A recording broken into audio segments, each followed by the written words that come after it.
সোনালী, রূপালী, জনতা, অগ্রণী bank, basic bank, এই সবগুলো ব্যাংকের মোটামুটি গত 15 বছরে যে পরিমাণ ঋণ দেয়া হয়েছে তার অলমোস্ট 50 to 70% খেলাপি। গত 15 বছরে বিপুল পরিমাণ টাকা ঋণ নিয়ে সেটা পরিশোধ করে নাই, তাদের ব্যাপারে কি ব্যবস্থা নেওয়া হবে? এবং আর্থিক প্রতিষ্ঠান বিভাগ মন্ত্রী মহোদয় অনুগ্রহ করিয়া বলিবেন কি ব্রাহ্মণবাড়িয়া 2-এর সরাইল, আশুগঞ্জ এবং বিজয়নগর উপজেলার আংশিক গ্রামীণ জনপদ এলাকায় কৃষিপণ্য সংরক্ষণ, হিমাগার নির্মাণ ও কৃষিভিত্তিক শিল্প স্থাপনে স্বল্প সুদে দীর্ঘমেয়াদী ঋণ সুবিধা চালুর কোনো পরিকল্পনা আছে কিনা?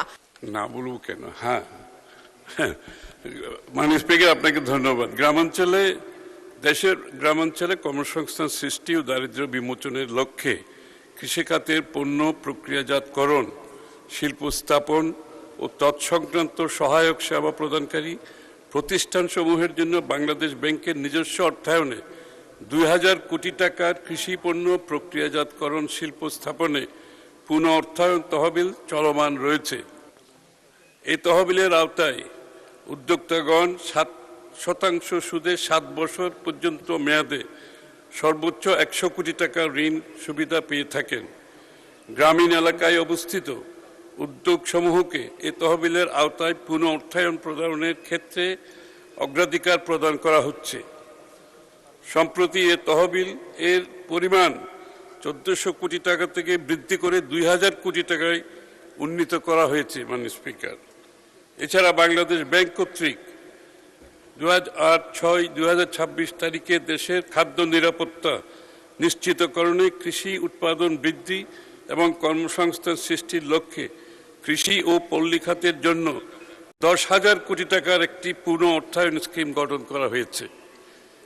তাছাড়া কৃষি খাতে উৎপাদন বৃদ্ধির লক্ষ্যে নিম্নলিখিত কার্যক্রম পরিচালিত হচ্ছে। প্রতি বছর বাংলাদেশ ব্যাংক কর্তৃক কৃষি ও পল্লী ঋণ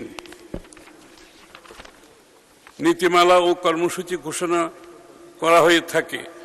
উক্ত কর্মসূচির আওতায় 2025-26 অর্থবছরে তফসিলি ব্যাংকসমূহ কর্তৃক কৃষি খাতে ঋণ বিতরণের জন্য 39,000 কোটি টাকা লক্ষ্যমাত্রা নির্ধারণ করা হয়।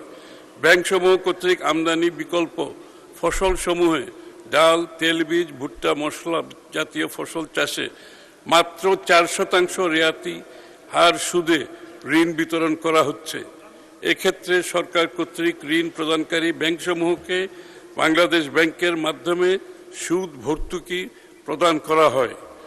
বাংলাদেশ ব্যাংক এসিডি সার্কুলারের মাধ্যমে গম ও ভুট্টা উৎপাদন বৃদ্ধিকল্পে 1000 কোটি টাকার একটি বিশেষ পুনঃ অর্থায়ন স্কিম গঠন করা হয়েছে। উক্ত স্কিমের আওতায় কৃষক পর্যায়ে ঋণের সুদ হার 4%। এ সকল তহবিল সারা দেশের জন্য প্রযোজ্য বিধায় বর্তমানে পৃথকভাবে ব্রাহ্মণবাড়িয়া 2-এর সরাইল, আশুগঞ্জ এবং বিজয়নগর উপজেলার আংশিক উপজেলার গ্রামীণ জনপদ এলাকার কৃষিপণ্য সংরক্ষণ, হিমাগার নির্মাণ ও কৃষিভিত্তিক শিল্প স্থাপনে স্বল্প সুদে দীর্ঘমেয়াদী ঋণ সুবিধা আলাদা করে করার প্রয়োজন নাই। মাননীয় স্পিকার, মাননীয় সদস্য রুমিন ফারহানা একটি সম্পূরক প্রশ্ন করতে পারেন। মাননীয় স্পিকার, আমাদের যে রাষ্ট্রায়ত্ত ব্যাংকগুলো সোনালী, রূপালী, জনতা, অগ্রণী ব্যাংক, বেসিক ব্যাংক, এই সবগুলো ব্যাংকের মোটামুটি গত 15 বছরে যে পরিমাণ ঋণ দেয়া হয়েছে তার অলমোস্ট 50 to 70% খেলাপি। একমাত্র জনতা ব্যাংকের ঋণেই 70% খেলাপি এবং এই খেলাপি ঋণগুলো হয়েছে এসালম, বেক্সিমকো, অ্যাননট্যাক্স গ্রুপ, বিসমিল্লাহ গ্রুপ এদের মাধ্যমে।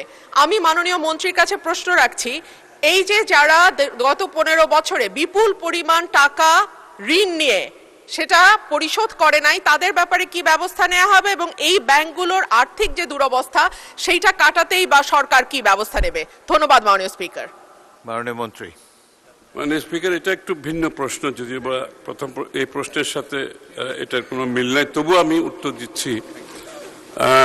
সেটা আমি তো বহুবার সংসদে বলেছি কি ব্যবস্থা নেওয়া হচ্ছে, কয়েকদিন আগেও বলেছি, এবং সকলের বিরুদ্ধে ব্যবস্থা ইতিমধ্যে অনেকগুলো মামলা হয়েছে, তদন্ত চলছে এবং অনেকের প্রপার্টি ইতিমধ্যে ক্রয় করার প্রক্রিয়া চলছে। তো এটা এই ধারা চলতে থাকবে এবং এই ব্যাপারে আমরা আগেও বলেছি বারবার, যারা দেশের টাকা লুটপাট করে বিদেশে গেছেন তাদের ব্যাপারে বিএনপি কোনো কম্প্রোমাইজ করবে না, এই সরকার কোনো কম্প্রোমাইজ করবে না, এবং এই ধারা অব্যাহত থাকবে। এটা তো বহুবার তথ্য দিয়েছে আমি সংসদে, কি কি ব্যবস্থা নিয়েছি সেই তথ্য, বিস্তারিত তথ্য দিয়েছি এই সংসদে, এবং সুতরাং এই ধারা অব্যাহত থাকবে।